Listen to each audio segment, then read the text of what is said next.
Bapak, Ibu, saudara-saudara sekalian yang berbahagia, kalau kita berbicara tentang praktik meditasi, pada umumnya yang terlintas dalam pikiran kita adalah duduk bersila, memejamkan mata, dan memusatkan perhatian pada objek yang kita pilih.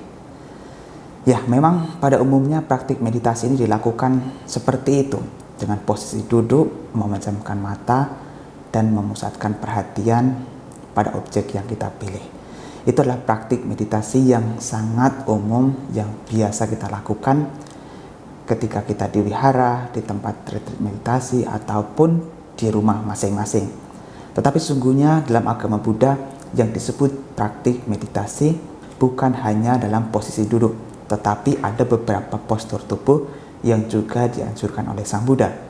Sang Buddha memberikan ajaran, memberikan nasihat tentang bagaimana melakukan praktik meditasi. Dan Sang Buddha memberikan 4 anjuran untuk praktik meditasi, yaitu dalam posisi duduk, posisi berdiri, posisi berjalan, dan juga posisi berbaring. Jadi ada 4 postur tubuh yang bisa kita ambil untuk melakukan meditasi.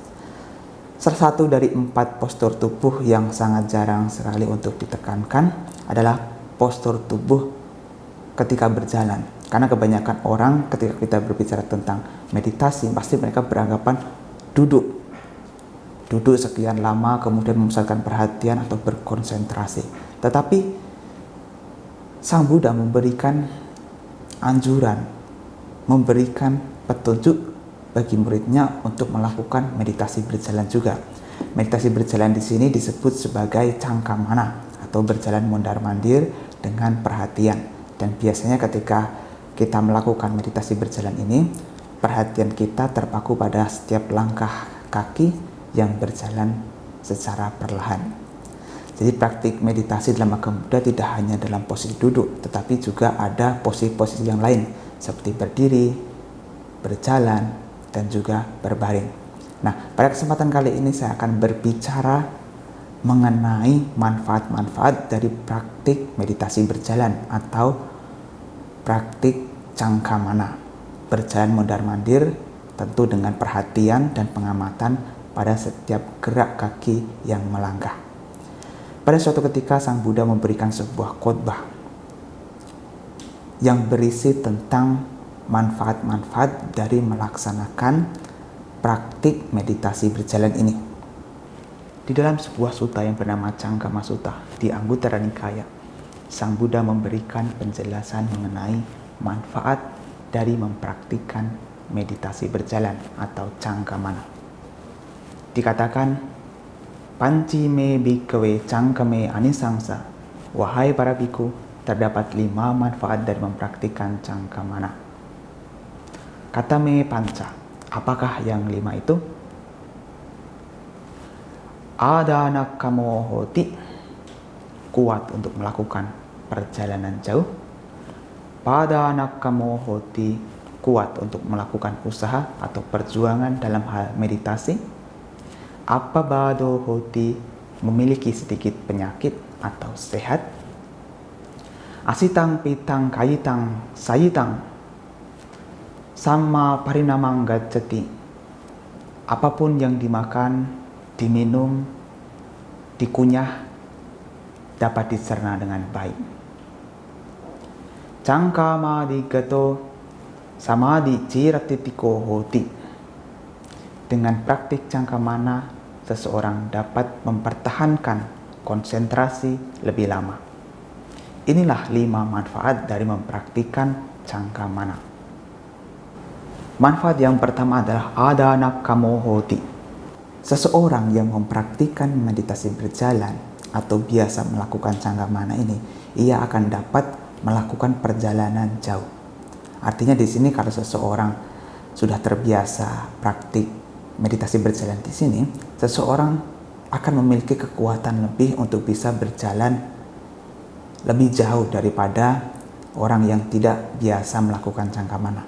Jadi kalau Bapak Ibu saudara sekalian biasa mempraktikkan meditasi berjalan ini, maka ketika suatu saat Bapak Ibu melakukan perjalanan yang cukup jauh, maka Bapak Ibu saudara sekalian akan terbiasa dan tidak terlalu kelelahan karena memang sudah terbiasa melakukan praktik meditasi berjalan ini. Jadi salah satu manfaat dari mempraktikkan meditasi berjalan ini adalah memiliki kekuatan untuk berjalan lebih jauh.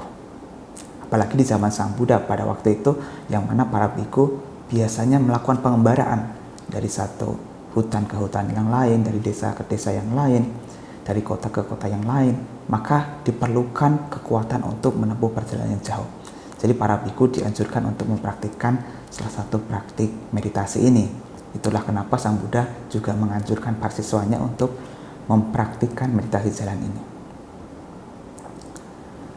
Manfaat yang berikutnya adalah padana kano hoti. Artinya seseorang akan memiliki kekuatan untuk berusaha, berjuang. Yang dalam arti di sini adalah berjuang untuk praktik meditasi. Biasanya orang yang terbiasa melakukan praktik cangkamana atau meditasi berjalan ini akan memiliki kekuatan tersendiri untuk melatih meditasi yang lain, seperti meditasi duduk, meditasi berdiri, dan lain sebagainya. Dan orang yang sudah terbiasa melakukan praktik cangkamana ini akan memiliki semangat yang berbeda daripada orang yang tidak terbiasa melakukan cangkamana. Makanya biasanya di wihara-wihara tertentu atau di tempat-tempat retreat meditasi, mereka juga menganjurkan para yogi atau para peserta meditasi untuk melakukan meditasi ini, karena meditasi ini juga akan memberikan sebuah kekuatan untuk praktik meditasi dalam posisi duduk, posisi berdiri, atau posisi yang lainnya.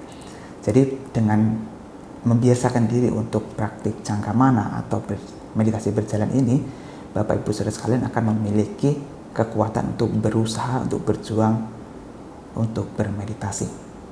Kemudian manfaat yang berikutnya adalah apabado hoti. Artinya sedikit penyakit.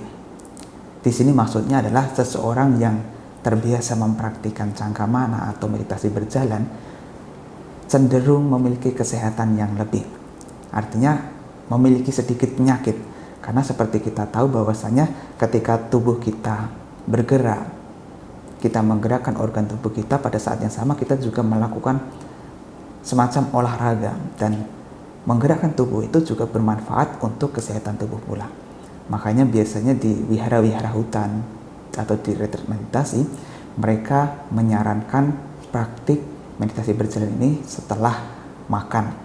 Jadi para biku setelah makan, mereka dianjurkan untuk mempraktikkan meditasi berjalan ini. Di satu sisi memang setelah makan biasanya kan indera kita cenderung melemah, dan kalau dilanjutkan untuk meditasi berduduk, biasanya akan mudah sekali mengantuk, lemas, dan lain sebagainya. Maka dianjurkan terlebih dahulu untuk mempraktikkan meditasi berjalan. Maka meditasi berjalan ini juga berguna untuk kesehatan juga. Dan biasanya orang yang sudah terbiasa melakukan meditasi berjalan ini akan memiliki kesehatan atau memiliki sedikit penyakit. Itulah manfaat ketiga dari mempraktikkan meditasi berjalan. Kemudian manfaat yang berikutnya adalah asitang, pitang, kayitang, saitang, sama parinamang gacati. Jadi apapun yang dimakan, diminum, dikunyah, dicerna, itu dapat dicerna dengan baik. Artinya di sini orang yang sering mempraktikkan meditasi berjalan akan memiliki pencernaan yang baik. Seperti yang saya sebutkan di awal bahwasanya di wihara hutan biasanya menganjurkan para praktisi untuk mempraktikkan meditasi berjalan ini setelah makan, karena biasanya setelah makan itu kalau dilanjutkan dengan meditasi yang lain itu akan menggumpal di bagian tubuh dan akan menyebabkan seseorang menjadi tidak sehat. Maka dianjurkan untuk meditasi berjalan, dan biasanya orang yang suka melatih meditasi berjalan ini akan memiliki pencernaan yang baik. Dan biasanya para praktisi meditasi, mereka juga melakukan praktik meditasi berjalan ini sebelum makan atau sesudah makan. Jadi mereka membiasakan diri untuk praktik meditasi berjalan ini supaya pencernaan mereka juga bagus. Maka di zaman Sang Buddha banyak para biku yang memiliki kesehatan yang cukup baik daripada orang-orang di zaman sekarang. Karena pada waktu itu para biku juga terbiasa melakukan praktik cangkamana ini, dan para biku juga terbiasa mengembara dari satu tempat ke tempat yang lain hanya dengan jalan kaki. Jadi kesehatan mereka, pencernaan mereka juga cukup bagus, Kemudian manfaat yang kelima adalah cangkemadikato samadhi ciratitiko hotin. Artinya orang yang biasa melakukan meditasi berjalan ini akan memiliki ketahanan konsentrasi yang cukup lama. Dengan kata lain, manfaat dari mempraktikkan meditasi ini dapat membuat seseorang bisa bertahan lebih lama untuk tetap terkonsentrasi. Dan biasanya orang yang melatih meditasi berjalan ini sebelum meditasi duduk, orang tersebut akan bisa lebih lama bertahan dalam konsentrasinya, pikirannya tidak terbawa kemana-kemana. Jadi praktik meditasi berjalan ini sangat dianjurkan sekali. Dan Sang Buddha juga menganjurkan praktik meditasi berjalan ini untuk melenyapkan gangguan seperti mengantuk. Jadi kalau misalnya Bapak Ibu saudara sekalian sedang meditasi duduk, kemudian merasa ngantuk dan sudah dicegah dengan berbagai cara, tetapi tetap saja ngantuk itu tidak hilang juga, maka langkah selanjutnya yang dianjurkan Sang Buddha adalah meditasi berjalan ini. Dan meditasi berjalan ini juga dipercaya dapat menghilangkan rasa ngantuk. Oleh sebab itu sebelum meditasi duduk biasanya dianjurkan untuk praktik meditasi berjalan ini. Nah, itulah manfaat-manfaat dari melatih atau melakukan praktik cangkamana meditasi berjalan. Jadi Sang Buddha saja menganjurkan praktik meditasi berjalan. Oleh sebab itu kita sebagai praktisi atau Bapak Ibu saudara sekalian yang suka meditasi, alangkah lebih baik juga apabila Bapak Ibu saudara sekalian juga melakukan meditasi dalam posisi berjalan ini, dalam postur tubuh seperti ini. Artinya di sini Bapak Ibu saudara sekalian berusaha melakukan meditasi berjalan sebelum melakukan meditasi duduk. Sebenarnya praktik meditasi berjalan ini tidak harus dilakukan berlama-lama. Jadi praktik meditasi berjalan ini bisa dilakukan selama 15 menit atau mungkin 30 menit. Setelah itu bisa dilanjutkan dengan meditasi duduk.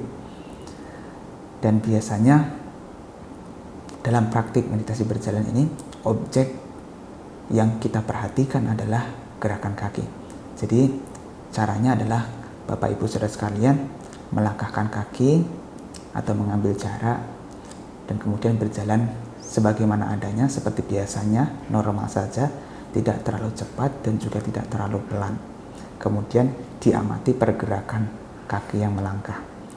Dan biasanya ada juga yang menganjurkan untuk mengamati atau menghitung seperti angkat, maju, letak, angkat, maju, letak, atau juga kanan, kiri. Yang terpenting adalah bagaimana kita bisa mengetahui proses kita berjalan dan kita menaruh perhatian, memiliki kesadaran mindfulness pada langkah kaki yang kita gerakkan. Itu yang lebih penting dalam praktik meditasi berjalan. Jadi apakah Bapak Ibu saudara sekalian berjalan cepat atau perlambat, itu tidak begitu bermasalah. Yang terpenting adalah perhatian Bapak Ibu saudara sekalian pada langkah kaki yang melangkah. Tapi biasanya sebagai pemula kita dianjurkan untuk mempraktikkan meditasi berjalan ini dengan pelan-pelan. Karena kalau kita berjalan pelan-pelan, kita akan lebih mudah mengamati proses pergerakan kaki kita. Dan apabila kita lupa atau pikiran kita mengembara kemana-mana, maka kita akan dengan cepat mengetahuinya dan kemudian fokus lagi pada langkah kaki yang melangkah. Untuk posisi mata, kita bisa mengamati jalan tetapi jangan terlalu jauh supaya pandangan mata kita tetap tidak terkalahkan dengan pemandangan-pemandangan yang lain. Artinya ketika kita melangkah ke sebuah tempat atau jalan mondar-mandir, mata kita tidak jelalatan atau dalam arti melihat kemana-mana yang mengakibatkan konsentrasi kita terganggu. Jadi saat kita mempraktikkan meditasi berjalan ini, yang perlu kita lakukan adalah berjalan perlahan, kemudian mengamati pergerakan kaki yang melangkah, dan juga kita mengendalikan mata agar tidak melihat banyak hal, agar konsentrasi kita tidak terpecah. Nah, itulah cara-cara dan juga manfaat dari mempraktikkan meditasi berjalan. Jadi meditasi dalam agama Buddha tidak hanya meditasi duduk, meditasi berjalan juga dianjurkan oleh Sang Buddha. Bahkan beberapa kisah para tera pun juga mempraktikkan ini hingga akhirnya mereka juga mencapai tingkatan kesucian. Ya, demikian penjelasan mengenai meditasi berjalan.